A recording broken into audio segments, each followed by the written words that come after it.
Sup, y'all? I am your host, Tayler Onion. This is Hang Time, where we focus on amplifying the stories of women in sports. We are back this week with Shelly Clark, co-owner and CEO of the St. Louis Ambush, which is a professional indoor soccer team and also outdoor. We were just talking about that offline before we got rolling here. But here in St. Louis, Shelly, welcome. Let's get some hang time. Thank you. I'm so excited. Let's go. I'm excited to have you here. So we were talking a little bit offline before we got rolling kind of about the seasons that you have going. So you're primarily an indoor soccer team, but you also do this outdoor season, which you said you started just last year. Can you walk through what that looks like for people who maybe aren't familiar with the Ambush? Sure. So the St. Louis Ambush plays out of the Family Arena, and that's an indoor soccer team. We play in the Major Arena Sports Soccer League. 24 games, so 12 home, 12 away. We play kind of November through end of March, beginning of April.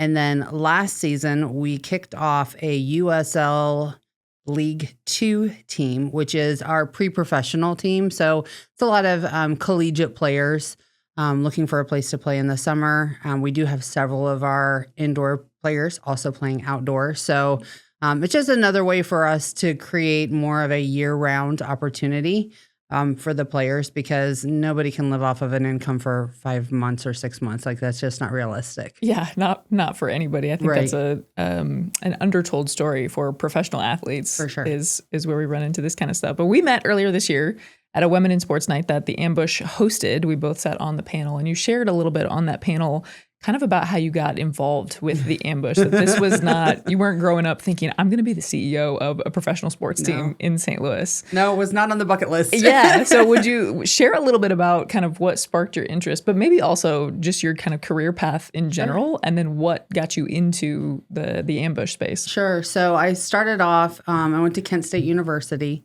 got my bachelor's of science in education. So I'm actually a teacher by trade. So kids, family unit, community has always been very important to me. About 14 years ago, my husband and I had the opportunity to become a sponsor of a small indoor football team.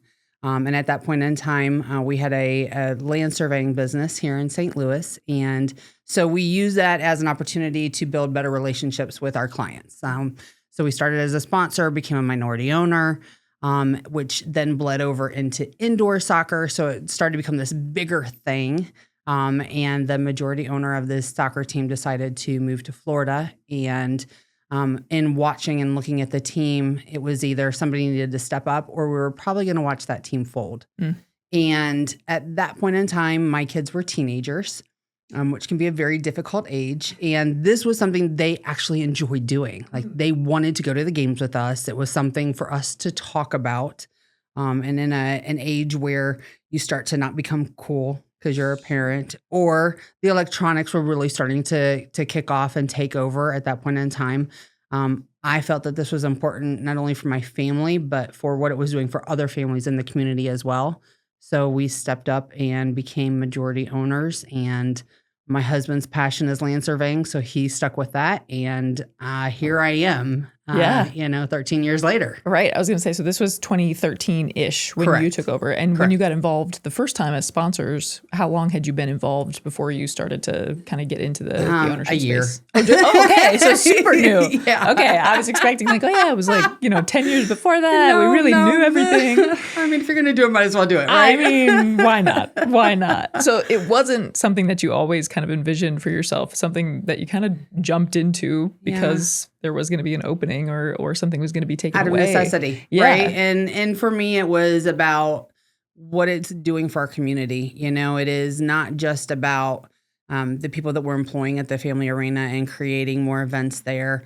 It is about that generational component. And when you think indoor soccer, everybody immediately goes to, the steamers and, do you remember the barn and the Checker Dome? And I didn't live here during that time, but that nostalgia has carried on. And those people want to bring their kids and now their grandkids to experience the same thing that they did when they were young. And that is a huge driver for me, because I feel like in our world, really, we're losing that family component.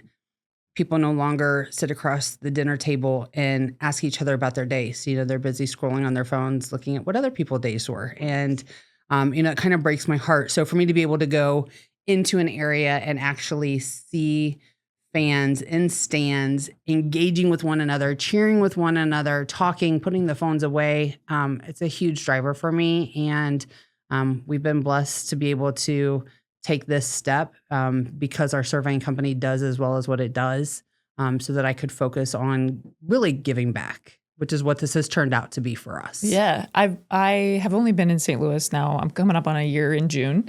So I'm relatively new, but I grew up just 2.5 hours straight north of here. And so my family are Cardinals fans. You know, we cheered for the Blues, all of those kinds of things. But one of the things that I've really in the last few years too, since City has been here, is this kind of understanding or new knowledge for me that St. Louis is a huge soccer community. Yeah. And it's at every level, right? Like the youth level, even with SLU and WashU and the college teams that are in the area. And so it's just been huge. Yes. Again, a discovery for me as a relative newbie. But I think it's awesome how much the city has embraced it. And really, it just seems like people are looking for, like, how can we consume more soccer? How can we be in the space where there's more soccer all the time? I love to hear that that's your perspective. As the newbie in town, it's certainly going to be the case. I mean, they've got the play-in or the friendly match between Bosnia and I can't remember who they're playing for the World Cup that's coming up. The 2028 Olympics hosting play-in games, and so again, just it's an exciting time to be in soccer. It is. I mean, and I feel like the world has embraced the sport for a very long time, and we are just now really starting to get on the bandwagon. Yeah, I guess it's just our turn to have some peer pressure put on us, right? Right. I feel that way in the States in general. It seems like the soccer fandom has run longer than that in St. Louis. Again, it just seems like there's a really rich history here. Well, and if you look back at the history of the Steamers, I mean, those guys used to play 30 and 40 games a season, even more. And this really was a full-time, gig. And hopefully eventually we'll get back to that. Yeah. But with anything, it's always the growing pains of, the chicken or the egg. What do you do first? Right. So, yeah. When you think about the early days in the organization, and I'm talking maybe 2012 when you became a sponsor versus 13 when you took over as CEO, what was it like stepping into the role? Maybe what are some things that you didn't expect? Some things you knew would be, challenges or obstacles that you might face, but just what was it like at the beginning? I anticipated, so because my background's in education, I have no business degree. I don't have sports management class training. I don't have sales training. And so there was a lot of ridicule right off the bat. And I grew a very thick skin over the course of 3 years, and it broke me several times. And I realized that I just had to have my priorities straight and not veer from what I wanted this to be, which was that safe haven for families and communities. And as long as I kept that priority straight, the other things would work out. And I mean, it was rough. That first season, we were 1-19. Gosh. And the second season, we were 3-19. All right. And so, that's an improvement. it was not good enough, though. But sure. But what it does, Taylor, is it makes you focus, and it makes you pivot, and it makes you evaluate and plan and have the organization, and all of those pieces were the strengths that I relied upon to get us where we are today. And this past season, we made it to the semifinals. We could have won the whole thing. We lost in overtime by 1 goal, but those steps helped us get to where we are. And I think I have a better appreciation for it because we went through the challenges, and I didn't let it break me, but instead I let it help define really what we wanted to achieve, which was to create a different culture and a different environment than, what we've seen in the past. I have to imagine there's some crossover. So you mentioned the land surveying company that you and your husband have, entrepreneurs already. This is an entrepreneurial adventure as well. Yeah. Was there crossover there that made some things easier, or was it all just drinking from a fire hose from the jump? Well, it was definitely drinking from the fire hose, but absolutely. We have a very good reputation in the real estate world, working with realtors, new home buyers, people putting up fences, and because we put service as a priority and quality as a priority and accuracy as a priority, those just bled over into the ambush, and we're able to take some of those same philosophies to help build the organization that we have today, which is, I think, part of the reason why I feel so successful. I'm in a league with 11 other men who run as presidents, CEOs, owners of the league. We are the only organization that has a female majority owner, or really even female involvement to any degree.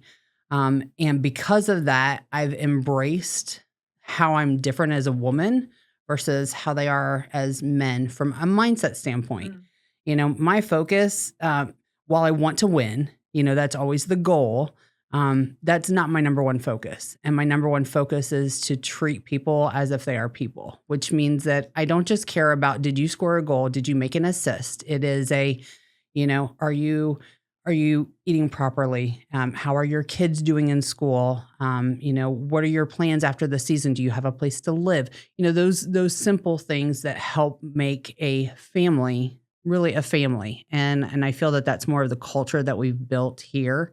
Versus maybe what you would find in some other places.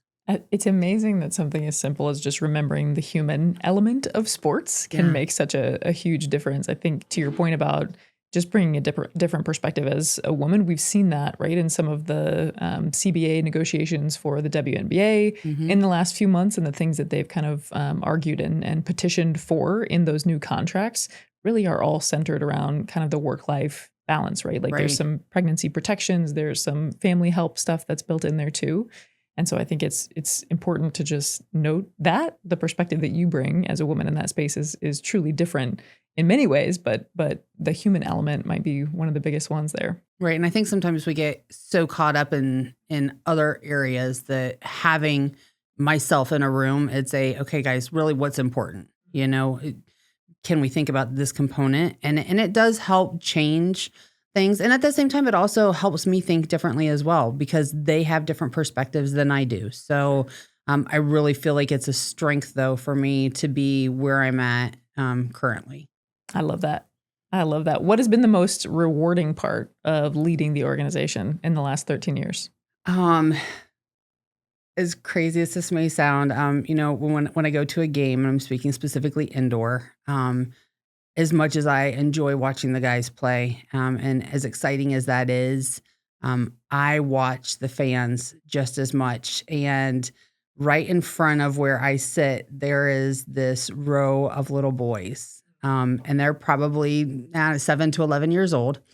And every time we score, the shirts come off and they're doing this thing and they're hooting and hollering, and the dads are next to them, and just the amount of joy that it brings surpasses any high that I get from anything else. Winning is great, scoring goals is great, but seeing those kids, knowing that they're rooting for men on the field who are role models in our city, who are involved in the community, who give back, who are coaches, who are positive. That's huge for me. And that is by far the biggest win.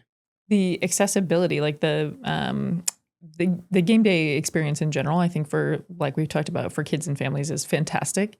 But I think the accessibility that comes along too with something like an ambush game, where they might get something signed by one of the players after the team. You don't see that at some of the bigger levels. And so again, the human element coming into play there as well. Absolutely. Well, and we want those kids to be able to have that interaction, to be able to, have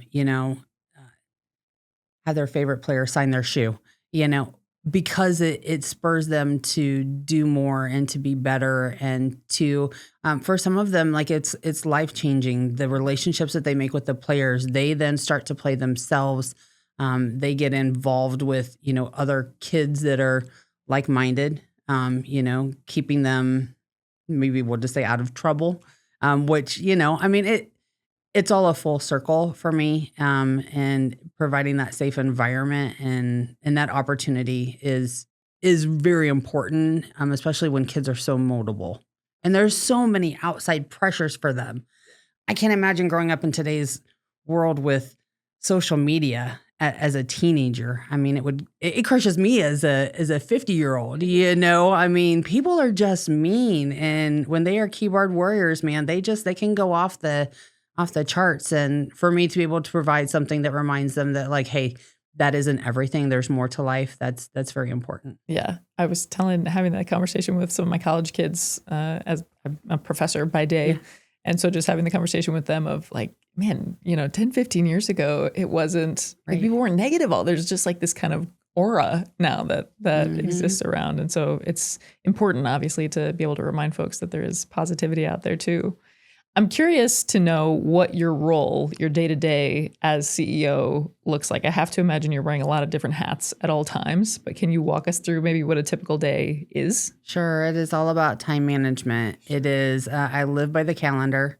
My main focus is working with the league, whatever facility we're playing at, whether that's the Family Arena or Missouri Baptist for the outdoor games. It is the legal parts of things. Are players legal? Do we have the right visas in place? It's the players, it's the contracts, it's the sponsors, it's the partners, it's the experience, it's season ticket holders, it's the fans, it's all of it. Honestly, and we're a small organization, so I don't have 10 people underneath me to say, here, go do this. It is a lot of doing on top of managing. So right now we're in a little bit of a slower part of season because we are an outdoor and we only have 12 games. So right now we're planning already for the indoor season. We've got our games planned through the end of the year. So half of them are done. It is a constant. Unfortunately, like my phone is always on, which is good, but I mean, in any day, it's 100 to 150 emails, it's a dozen phone calls, and it's making sure that all the I's are dotted and T's are crossed, which can be overwhelming. So time management is just huge. I can imagine. You mentioned a little bit about your team, like you don't have 10 people working under you. How big is the staff on the staff side of the organization? So we have about half a dozen of us, and then we have a lot of interns. Okay. The great thing about interns is they are young and eager, and they are happy to do whatever it is you ask of them. The problem is that they're green and eager and don't have the experience. So, and they definitely, can't anticipate what you're thinking. So, at least with the staff, we've all been together for, several seasons. And so we can anticipate what needs to be done next. But before you know it, I mean, we have 6 months off till indoor, but before we know it, like we'll be blinking and it's like, okay, the home opener's tomorrow. Do we have the script done? Are the graphics to the arena? Do we have all the PA reads? Do we have the water for the players? Has everybody gotten their physical? So it's just a lot of moving parts all the time. It's just about staying organized, which thankfully being a teacher does that to you. I can imagine. Yeah. I've spent the bulk of my career, I was going to say, in working in sports on the college athletics side. Yeah. And so I've just now gotten into teaching this past academic year and being on the faculty side of higher education instead of the either major gifts and external relations or student athlete development and just a bunch of different areas along the way. But I think that when you have so much turnover, and you do in sports, maybe it's the same in other industries. I haven't worked a ton outside of sports. But when you have that turnover, then you forget the knowledge that person took with them when they left. So you have an intern who's coming in to help with something, but they don't have the institutional knowledge to be able to anticipate those needs in the same way that the last person did, which is a huge issue across the board in sports. And it's something I don't think anybody really has figured out how to address it. No. So all we do is continue to pivot, right? Yes. We just continue to pivot. Yep. Yeah. And it's what's the priority today? Big level of flexibility. Yes. For sure. That's one of the easiest things you can learn working in sports. For sure. For sure. How do you approach kind of building culture within the organization? So speaking of this turnover, speaking of kind of a smaller team on the staff side, you obviously have, I assume, players and coaches who are kind of coming in and out as well. How do you approach that with the Ambush? It goes back to Tayler. It goes back to just treating people the way I want to be treated. When you treat people with respect and you honor what's important to them, it makes it very easy for them to want to be a part of what it is that you're building. And so, of course, we do have turnover. That's going to happen. But sometimes, you have to allow people to grow, and when they leave, it's another opportunity for somebody else to come in and for new ideas to come in, whether it's staff or players. And so it's being flexible while still being respectful. Mm. I like that, being flexible while still being respectful. Yeah. It's a good point to. It's a challenge. It's a whole lot easier to say than to do, but for sure. But if you can do even a portion of it, it just makes everything so much easier. Absolutely. Why? I want to ask kind of a final question here and then shift into our wrap up. Yeah. Why? We've talked a little bit about your experience leading as a woman and as the only woman in the CEO role, and then also as kind of an ownership standpoint as well with across the league. Why do you think that representation is so important for women in sports, particularly on the men's professional sports side? Mm-hmm. I think for a very long time, we have put ourselves in a box and we put ourselves there. And it's time for us to realize that we don't have to fit into anybody else's definition. We create our own definition. We create our own path. We are who we decide we are. And it's important for us to know that other people will respect that. Whether or not they agree with it or not, they will respect it. And we have to quit getting in our own way. I like that. We could just end right there. Do the mic drop right there, right? No, but I do have a couple more questions for you. So I want to ask, what excites you right now about the future of the Ambush? The potential reach and the potential involvement we have in our community is like none other. Because we're so small, and because our league is a very hands-off type of league, I can do whatever I want to do. So we have been able, this past season, we donated to over 750 different charitable events. Amazing. That occurred in our market. And it was everything from, the big time gala and cancer walks to my cousin was in a car accident and we're doing this trivia night. We were able to donate because we've got a great partner with Solomon Contracting, and they provide tickets for all of those different organizations. So the financial impact that we have is astronomical. Our ability to partner with foster care, with cancer awareness, with veterans, with first responders, even with our youth clubs, those levels of partnerships that we have and the accessibility that we have is greater than I think what even the stadiums that hold 43,000 people have, because I don't have to answer to anyone but ourselves. Yeah. And so I am most excited about the fact that we can truly impact the community by providing a safe environment and by providing that accessibility to those role models who are on the field. Yeah, it's huge. I think a lot of people want the big name, the big brand, all of those things, but especially as students who are coming up to work in sports. Yes. But the again, accessibility you have and just the opportunities that you have in smaller organizations that can on a Monday say, hey, we should host whatever XYZ theme night on Thursday and turn it around that quickly. That stuff doesn't happen in bigger organizations. So right. that's a huge advantage for sure. For sure. All right. If you could get some hang time with any woman in sports, who would it be and why? I tell you, I got this question in advance and I'm like, oh boy, I don't know. So I started to think about my youth. And I was a tennis player.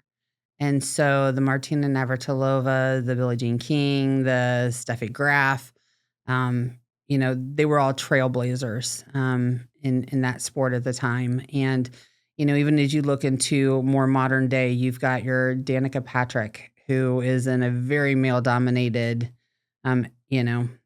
sport, and has, made her mark. And then you look at, just your superstars like Serena and Venus Williams. And, I think if I had the opportunity to even just sit with them for 5 minutes, and I don't want to learn so much about the successes. I want to learn more from the failures, because I think that we learn more when we fail or have a struggle or a challenge versus when we're successful. When we're successful, it's easy. When you lose, it's hard, and it makes you take a better look and a more in-depth look.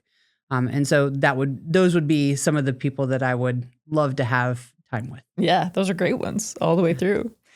All right, where can listeners get involved? Where can they support? Where can they follow either you or the Ambush? Sure. So stlambush.com is the website. We're on socials, TikTok, Twitter.